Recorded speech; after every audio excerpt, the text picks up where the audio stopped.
नवदास को मृत्यु मामला सुरेश पुजारी देले चांचल्यकर बयान। पूर्वतन कैबिनेट मंत्री नवदास को मृत्यु मामला को नहीं चांचल्यकर बयान देइछंती मंत्री सुरेश पुजारी।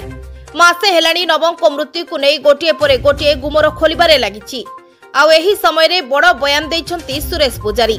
कहिछंती मु सेतेबेले मृत्यु को नहीं अनेक तथ्य देइथिली, हेले ताहा आइसोलेशन ने रहिगला। पुणी तथ्य अछि ए दिगरे तदंत कले दोषी धरा पड़िबो। परे परे तदंत भार जाइतिला क्राइम ब्रांच को, हेले बाबू माने कहा चापरे केमिति तदंत कले जे घटनार 2 वर्ष पूरीबा को बसिलानी। हत्या षडयंत्रर मास्टरमाइंड किए थिले से नै किछि जणा पड़ला नाही। खाली एतिकि नुहे बरं प्रत्यक्षदर्शी को बयान ने भी भूल रिपोर्ट दसा जाइतिबा रिपोर्ट रे कुआ जाइछि। एहा सह जानिशुणी मामला को चपा जाइतिबा अभियोग होइछि। दिन जेतिकी गडुछि मामला को नै सेतिकी चापा गुंजरणा सृष्टि होछि। एहारे भितरे नवदास को झियो दीपाली भी सीबीआई तदंत दाबी करछंती।